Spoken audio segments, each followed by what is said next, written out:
Hello, welcome to another episode of Dev and Dad.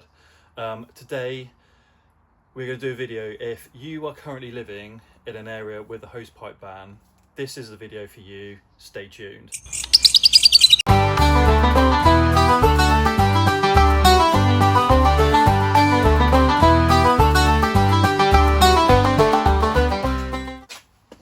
Welcome. So today we're going to do a rinseless wash method with 2 buckets, no hoses, no pressure washers, so that if you are in an area of hosepipe ban, or even if you don't have access to these things, but you want to detail your car, you want to keep it looking nice, chances are, if you're watching this, you are a detailer and your car is already kind of protected and it's not too heavily soiled, then we can definitely do a really good method here.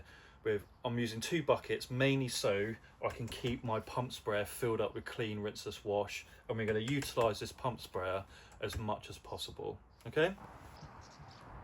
So I thought we'd just get straight down to business with this one. Just sort of showing you that the car isn't clean. It is covered in dust and tree sap and bird poop and a lot of road grime. So what we're going to do with this method is use our pump sprayer as much as possible. We're going to pre-treat the surface first, covering every part of the vehicle with the rinseless wash, and then once we've done that, we're going to let it do its thing, emulsify and encapsulate the dirt. And any more heavily soiled parts, we're going to go back over with our pump sprayer and give it a second dose and really start to help break down that. And if we can, use the power of the sprayer to kind of push it off the car, so to speak. So we're kind of using it as a pre-rinse technique as well, not just an application, but also kind of like a pseudo pressure washer to a certain extent. Obviously it's not got the power or the gallons per minute as a pressure washer. It's me pumping the hell out of the handle.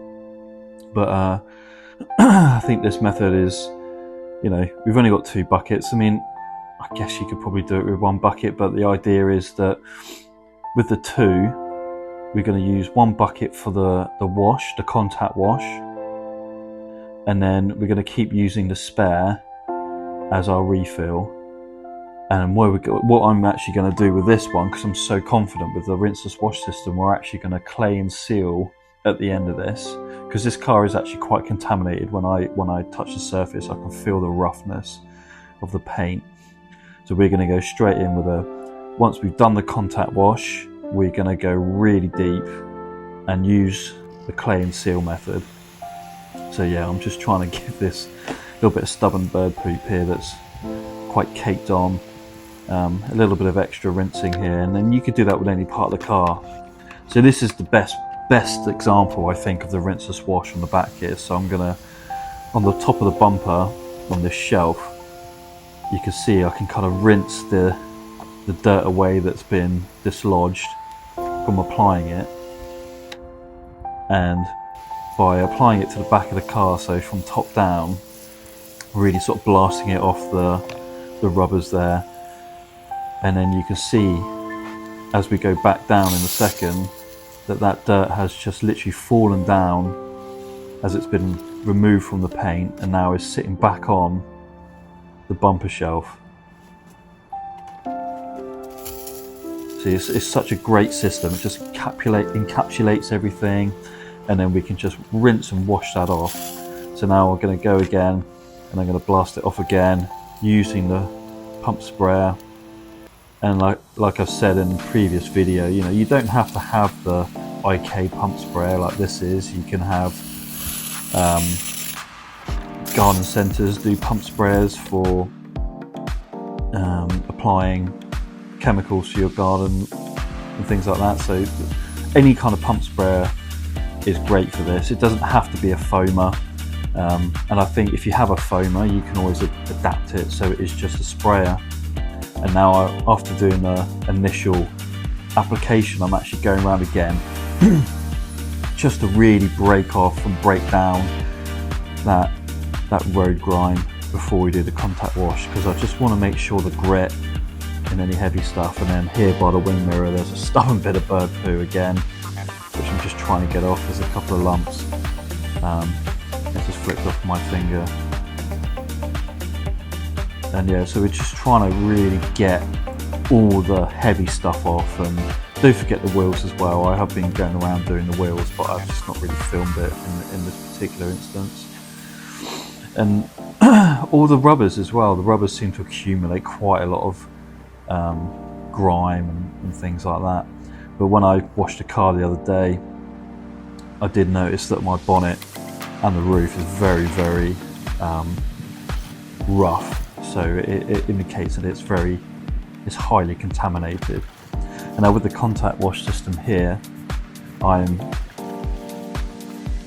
flipping the sponge as much as I want. So if you can literally go back to your bucket as many times as you see fit. So with my Rinseless sponge that I have, this is the older Big Red sponge. There are a lot newer versions out there. I'm just picking off that dirt and putting it back in the bucket.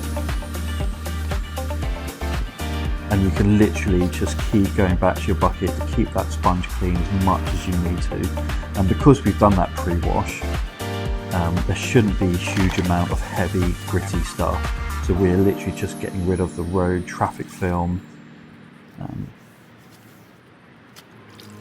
and the lighter dust as well is just gonna, most of that dust is probably actually gonna fall to the floor, but we're just gonna keep on with the contact wash and start to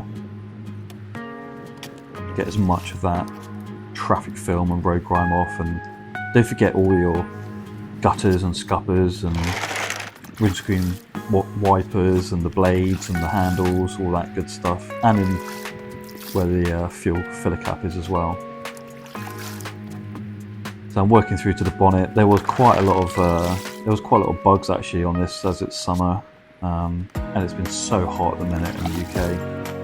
I mean, we're just coming up to the end of the first batch of heat waves, and so I think in a minute hosepipe bans are really going to start to come into play in the UK, as it has been so dry and so hot. I'm just getting in there with my Big Red sponge. I don't think I'm going to use the little woolly brush on this one.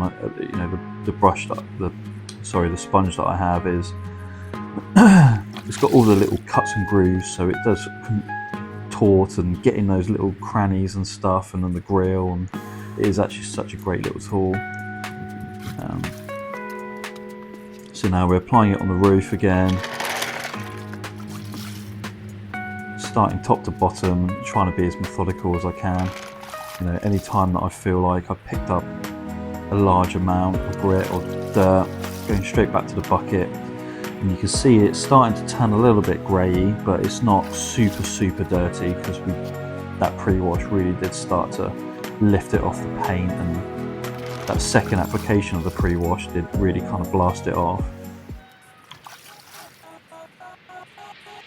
So then the lower rocker panels are usually the dirtiest, and so I'm going in the bucket quite a few times just to make sure the sponge is rinsed as I make my way around the car. Oh, nearly dropped it there. Nice catch.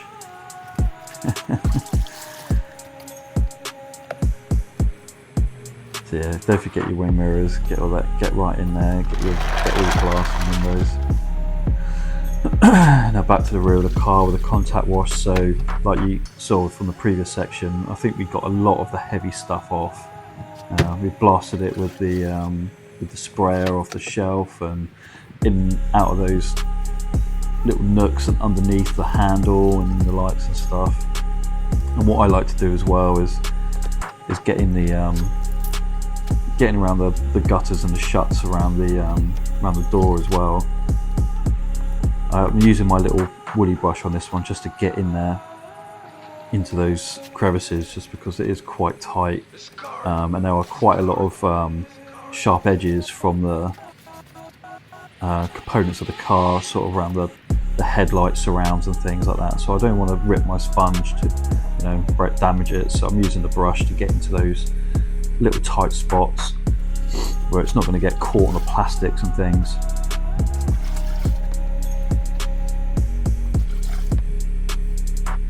And it as well, which is quite good with this, because we are only using a sprayer and one bucket. We haven't got water constantly cascading out of all the cracks as well and things like that. One thing I would say that if your car is really, really bad, if you haven't washed it in like 4 years or maybe longer, and you want to get into detailing, I think you're probably going to have to wait to a time where you can really start to build up a collection and start using more aggressive means with hose pipes and pressure washers. But for this scenario, it's such a great maintenance wash. Rinseless wash really is so good. What I was experiencing there is, as it was started to get into twilight, the car was getting covered in midges and flying ants and things, which are just in time for me to start using our clay towel. So now we've pretty much finished the contact wash, and then I'm swapping my bucket over to the clean bucket. I think you could easily use the main wash bucket for your clay process, but because I'm just trying to be as careful as possible, I'm going to go back to the clean, and I'm going to kind of hit the areas again where I think I might be worried that there could be a little bit of grit there, because I think if anything does get caught in the clay towel, you do have the risk of scratching something. But I mean, I feel pretty confident that I've got everything here. Just giving it one more once over with the clean solution and the clean bucket. Maybe going a little bit over the top. But I just want to be, cautious. And again, you can do it however you feel. If you feel you want to be extra cautious, do a few more rinses, do a few more passes, do a bit more extra rinses with the pressure, with the pump sprayer. And then the idea of that clean bucket is that we can just keep that pump sprayer filled up with nice fresh rinseless wash. So now the clay and seal process is such a great process. So we're going to combine our decontamination phase, one spray on the towel, one spray on the paint, and rather than using a iron remover, I'm actually using ceramic gloss sealant. You don't have to use a ceramic sealant. You can use a spray sealant like the bead maker or something like that. But I just like to use the DIY detail products here. I know they synergize quite well. And if you had an alternative clay towel product, it might be that you would want to use something like a bead maker or something, but not necessarily all clay towels are compatible with all iron removers.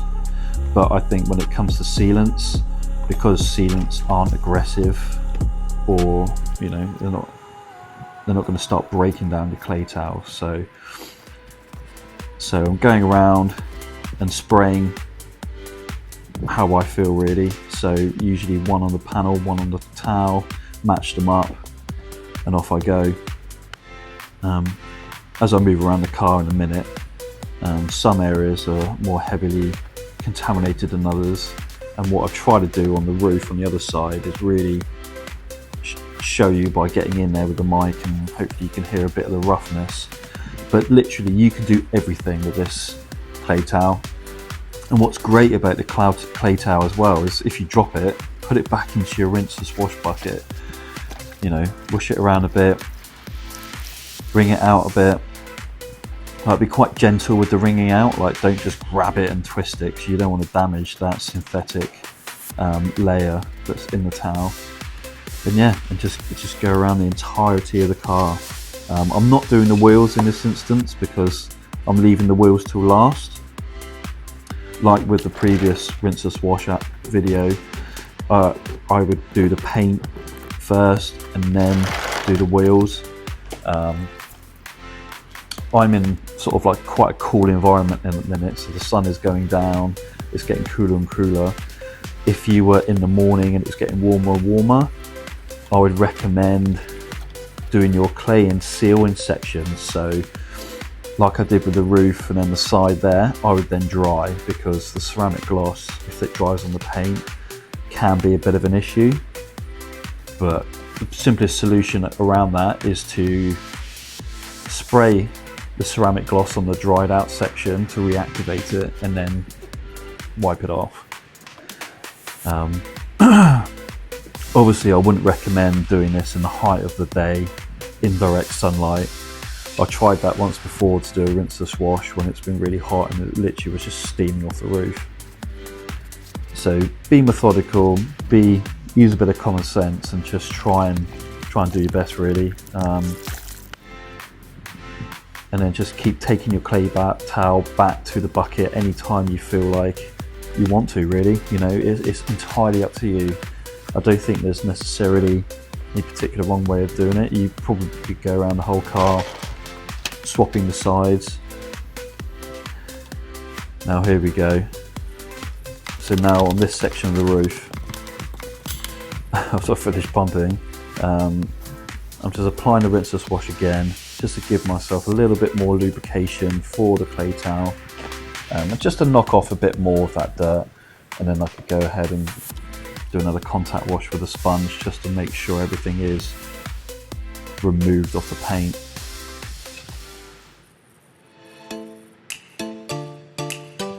Don't know what that was. Oh, I just clipped it. Yeah, so I clipped my mic to my to the underside of my the bottom of my shirt there. So I don't know, this is funky.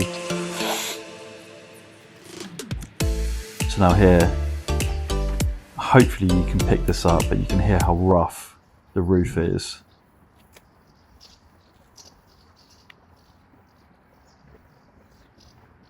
Now this car, our offices in Devon, they're under a massive oak tree, so resin is very common. There are a couple of chunks of tar on the roof, which I did discover, which are quite hard to pick up on a black roof, which I kind of find a big one at the back there in a minute. And I sort of have a little pick at it with my nail, just to see, but I don't want to chase it too hard with the clay towel, because I don't want to damage the paint. I think when it comes to doing an end of summer full decon wash, or if I get the chance to polish this thing, I'll hit it with some tar remover and really break it down, then I can rinse it off. But I don't want to chase these big chunks of tar too hard with a clay towel. And I'm just using no pressure. Literally, you don't need heavy pressure. You don't just scrub it or anything like that. Just keep it light and let the towel do the work. You know, go over it a couple of times or something like that, and it will just work really well. So that was that little bit of tar there that I was just sort of trying to pick off again. And you just got to be careful. You know, you could easily scratch the paint with your nails as well. So I don't want to like be too rough with it. But you know, this car is not perfect. You know, it does need a polish. You know, if you look at it in direct sunlight, you can see there's some scratches and swirls already on there. It's not, you know, I do want to polish it out, get it really glossed up, and then do a ceramic coating on it and get it super protected. The ceramic gloss gives me a really good protection at the minute, and because I maintain it regularly, the dust and the grime is really easy to maintain and get off the car. And I do everything. I do the engine bay, I do all the door shuts, the wheels, the wheel wells, and the exhaust, and I try and get under the car as well. Not only just the exhaust tips, but the back box as well. I really want to get all that nice and clean and keep this car as maintained as possible, because if I just know if I've looked after this car to the best of my ability, then it just gives me confidence that, you know, it's not going to break down, and if it does have a bit of a warranty left. And I hope that, you know, at the end of my cycle with the car, I either love it enough I want to keep it for a bit longer, for another few years, or I just chop it in for another. But I like people, you know, when they come and see the car, you know, they can see that it's been well looked after, and it's a bit of a labour of love, this thing. So yeah, so we're just going to go ahead and decon the back bumper there, seal it up.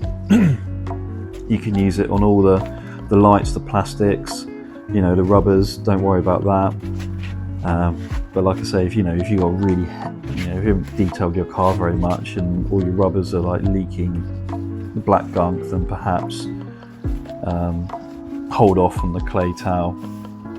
But I know this is pretty well kept, so you know I can decon it without worry of really damaging the paint. And I think we're pretty much there. Now I'm going to crack on with the drying process. You could get your leaf blower out if you wanted to and start getting some of the crevices, but there's not a huge amount of water to contend with, so I'm just going to hit it with a little bit more ceramic gloss. And my drying towel is like a drying aid. There are a couple of areas where the ceramic gloss was starting to dry, and I could kind of see some sort of little white dots, and literally just spraying on some ceramic gloss and buffing it off, it just comes off fine, and it gives such a great glossy shine to it. I absolutely love it. It's a really good product, and a lot of these products really do. Even with the Bee Maker and stuff like that, the Bee Maker won't last as long. I think you could potentially get like a few months out of the ceramic gloss, but the Bee Maker, I would say you probably get a few weeks. And there's loads of products out there. I think you can use actually you can even use the Quick Beads solution with the clay and seal process. You can you know, CarPro, P&S. There's so many companies out there that are doing good stuff. There's a new British one which is fairly new to the market, Yum Cars, which are doing some really high-end stuff. I hope to probably try some of their products at some point. But yeah, and like I say, as it's sort of coming into twilight, there's a lot of insects that keep landing on the car and getting stuck in the little jubiles of water left from the Rinseless wash, and yeah, getting all those nooks and crannies and stuff. But like you say, you know, you're not contending with a huge amount of water, so not everything is completely filled up with the same amount of water you would get from a hose or a pressure washer or something like that. And then you know, you could go around and blow out these little cracks with a leaf blower or something like that, but I'm just going to use my drying towel and keep going through methodically with my towel here, and I can get into the nooks and top it up with a bit more ceramic gloss here and there. Because you know, there were some areas where I didn't clay. There's some of the tight crevices of the bumper and the grille and things like that, so I want to make sure everything is like got a bit of protection to it, because it just makes cleaning so much easier with a bit of protection on it. So let me know in the comments, you know, how have you done this method? You know, how are you detailing your car during a hosepipe ban, or how do you do it when you don't have access to a hosepipe and pressure washers and all this kind of stuff? Also, there's waterless wash systems out there where you can literally spray on a product and wipe it off and use that system. I've never used that system before, but if you have, you know, let me know how you've gone on. How do you actually go about using it? As far as I know, you spray on and rinse off, or wipe off, I should say. And I figured it was only really used for like car shows, you know, when you just want to lift off any potential dirt that might have landed onto the car and give it another buff. But I wouldn't say that those methods are used for like any particular heavy soiling, but perhaps when your car is just covered in the light dusting of dust and pollen, that it would be alright. So I'm going to be moving on to the wheels in a moment, and I'm literally just going to show you one wheel. I've used everything on my bucket dolly, on my bucket, and I'm just basically going to, sort of jibber-jabbering over the top, I'm just going to let you watch what I've done. And I feel like the Rinseless wash solution is just so easy. You know, we'll use that pump sprayer again, we're going to hit the wheel, hit the tyre, you know, we can use as much as we wish, because we've still got a backup bucket to keep that pump sprayer full, and we're just going to utilise the bucket that we had for the bodywork as for our utensils, so we can keep dipping into that one as much as we want to keep our utensils and accessories all as clean as possible.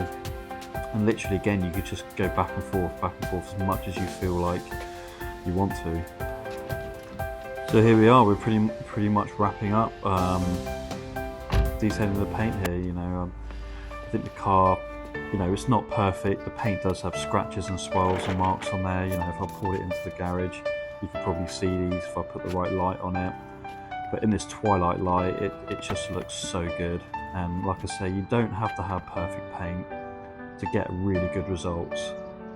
And please let me know how you've got on, how you tackled these solutions during like periods of like hosepipe bans and things. And thank you so much for watching, and I just really hope that these videos can help people out and give you some ideas and tips and tricks that I've done over the years, and mistakes that I've made that I'm sort of, you know, delivering to you guys. You know, I am a DIY, I'm not a professional, I don't do this as a job. I do this as a passion and a love for it, just because I love my car looking good, and I want to keep it as nice as possible. So I think perhaps I need to get myself a Facebook so we can start sharing some car pictures and things. And I love seeing other people's like hard work come to fruition, and how we can step back and enjoy our work and let everyone else appreciate how glossy and shiny our cars are. And a huge thank you to watching. I really appreciate all your support. Thank you.